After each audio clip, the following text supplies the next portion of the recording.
ನಮಸ್ಕಾರ ಎಲ್ರಿಗೂ. ನನ್ನ ಹೆಸರು ಸದ್ದಾಮ್ ಅಹಮದ್ ಅಂತ. ನಾನು ಒಬ್ಬ ಮಾಡೆಲ್ ಮತ್ತೆ ಗಾಯಕ, ಒಬ್ಬ ನೃತ್ಯ ಸಂಯೋಜಕ ಮತ್ತೆ ಒಬ್ಬ ನಟ. ಸರ್, ನೀವು ಕ್ಷೇತ್ರಕ್ಕೆ ಬರ್ಬೇಕು ಅಂತಂದ್ರೆ ಹಿನ್ನೆಲೆ ಅಂದ್ರೆ ನನ್ನ ತಾಯಿಯ ಸಪೋರ್ಟು. ನನ್ನ ಊರು ಬಂದು ಚಾಮರಾಜನಗರ ಜಿಲ್ಲೆ ಗುಂಡ್ಲುಪೇಟೆ ತಾಲೂಕು. ಹುಟ್ಟಿದ್ದೆಲ್ಲ ಬೆಳೆದಿದ್ದೆಲ್ಲ ಗುಂಡ್ಲುಪೇಟೆ. ಸೊ ಹಾಗಾಗಿ ನಾನು ಈ ಒಂದು ಫೀಲ್ಡ್ ಬರಬೇಕು, ಮಾಡ್ಲಿಂಗ್ ಆಗಿರ್ಲಿ, ಡಾನ್ಸ್ ಆಗಿರ್ಲಿ, ಆಕ್ಟಿಂಗ್ ಮತ್ತೆ ಸಿಂಗಿಂಗ್ ಆಗಿರ್ಲಿ, ಇದಕ್ಕೆಲ್ಲ ಮೂಲತಃ ಕಾರಣ ಅಂತಂದ್ರೆ ನನ್ನ ತಾಯಿ. ಅವರ ಬೆಂಬಲದಿಂದ ನಾನು ಈ ಒಂದು ಮಟ್ಟಕ್ಕೆ ಬರ್ಬೇಕಂತ ಕಾರಣ.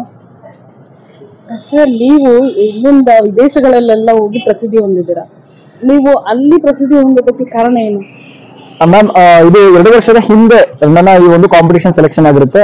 ಇದಕ್ಕಿಂತ ಮುಂಚೆ ಹಲವಾರು ಡಿಫ್ರೆಂಟ್ ಕಾಂಪಿಟೇಷನ್ ಸೆಲೆಕ್ಷನ್ ಆಗಿರುತ್ತೆ. ಅಂದ್ರೆ ಭಾರತದಿಂದ ಆಯ್ಕೆ ಮಾಡ್ತಾರೆ ಅಂತಂದ್ರೆ ಒಬ್ಬ ಮಾಡೆಲ್ ಇಂಡಿಯಾದಿಂದ ಬೇರೆ ದೇಶಕ್ಕೆ ಹೋಗಿ ಅವ್ನು ಯಾವ ತರ ರಿಪ್ರೆಸೆಂಟ್ ಮಾಡ್ತಾನೆ, ಅವನ ಕೆಪಾಸಿಟಿ ಇದೆಯಾ ಅಂತ ಒಂದು ಚೂಸ್ ಮಾಡ್ತಾರೆ.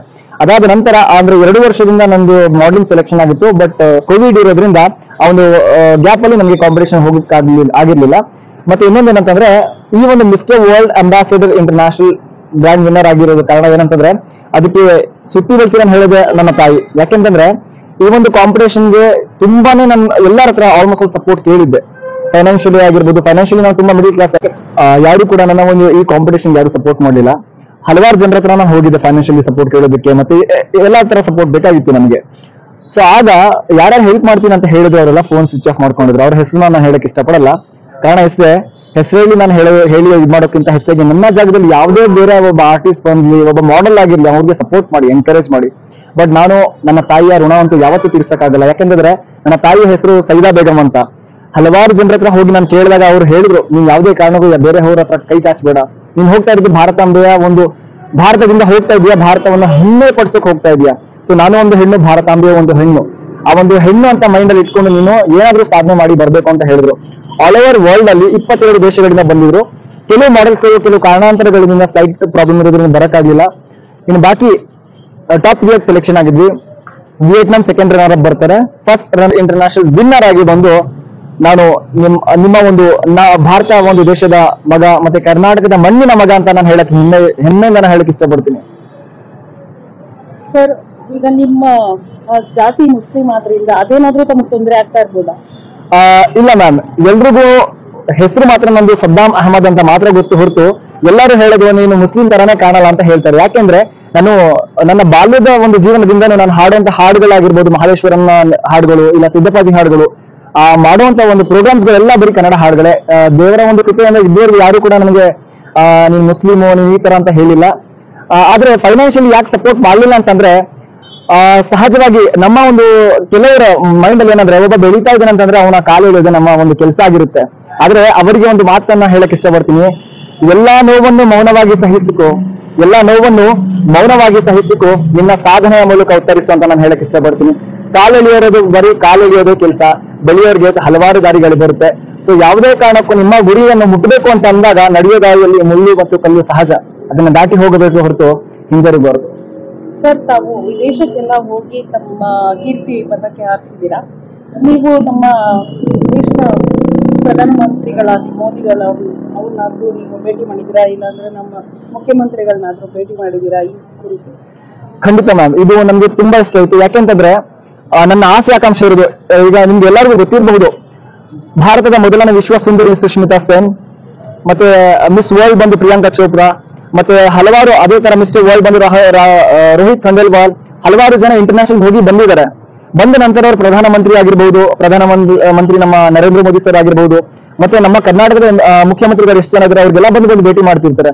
ನನಗೂ ಆ ಅವಕಾಶ ಸಿಕ್ಕಿದ್ರೆ ಖಂಡಿತವಾಗಿ ನಾನು ಭೇಟಿ ಮಾಡ್ಬೇಕಂತ ಆಸೆ ಇದೆ. ಇದುವರೆಗೂ ಅಂತೂ ಅದು ಅವಕಾಶ ಸಿಕ್ಕಿಲ್ಲ. ಬಟ್ ಕರ್ನಾಟಕದ ಜನತೆಗೆ ನಾನು ಒಂದು ಬೇಡ್ಕೊಳ್ಳೋದೇನಂದ್ರೆ, ನನ್ನಂತ ಒಬ್ಬ ಆರ್ಟಿಸ್ಟ್ ಇಂಟರ್ನ್ಯಾಷನಲ್ ಹೋಗಿ ಬಂದಿದ್ದೇನೆ ಅದು ಸಾಮಾನ್ಯ ಒಂದು ವಿಚಾರ ಅಲ್ಲ. ಯಾಕೆಂದ್ರೆ 15-20 ದಿನಗಳ ಕಾಲ ನಾನು ಅಲ್ಲಿ ಕಳೆದಿದ್ದೇನೆ ಅಂತಂದ್ರೆ ನಮ್ಮ ಒಂದು ದೇಶದ ಊಟ ತಿಂಡಿ ಇರಲಿಲ್ಲ.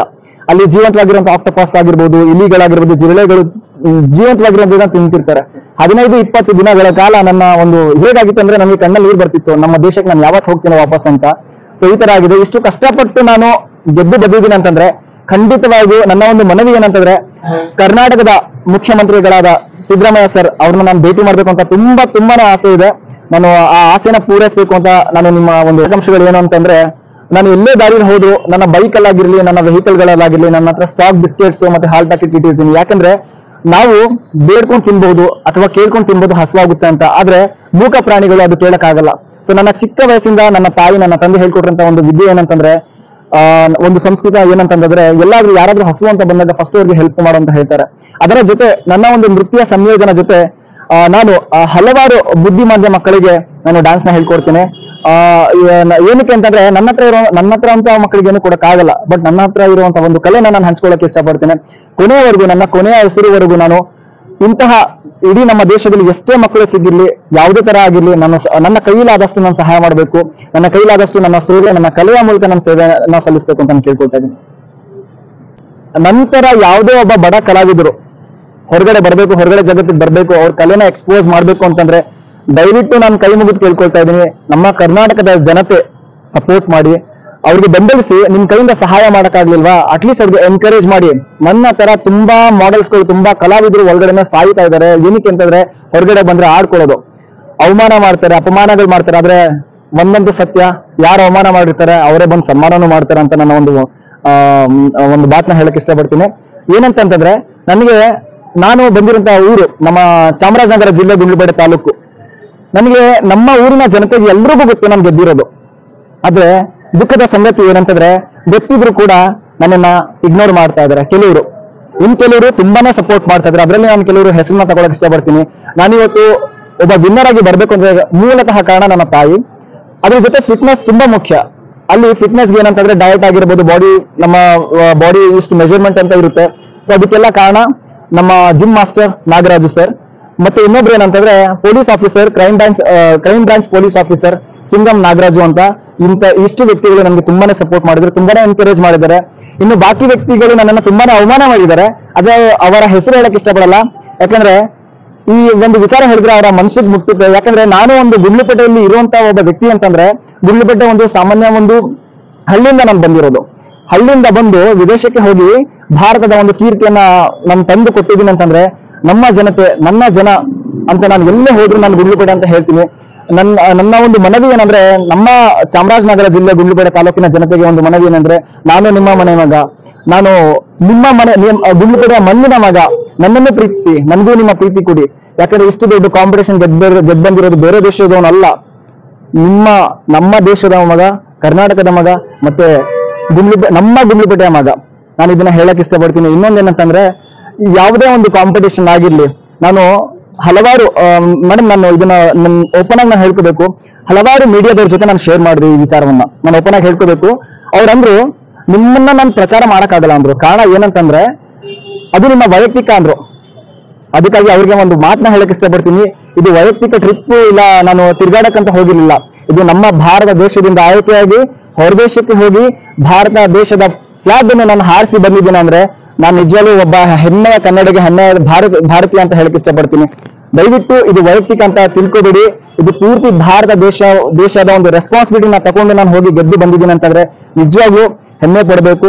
ದಯವಿಟ್ಟು ನಾನು ಸೈದಾ ಬೇಗಂ ಅವ್ರ ಮಗ ಮಾತ್ರ ಅಲ್ಲ, ನಾನು ಇಡೀ ಭಾರತದ ಮಗ, ಕರ್ನಾಟಕದ ಮಗ, ನಮ್ಮ ಗುಂಡ್ಲುಪೇಟೆ ಮಗ ಅಂತ ಹೇಳಕ್ ಇಷ್ಟಪಡ್ತೀನಿ. ಜೈ ಹಿಂದ್, ಜೈ ಕರ್ನಾಟಕ ಮಾತೆ.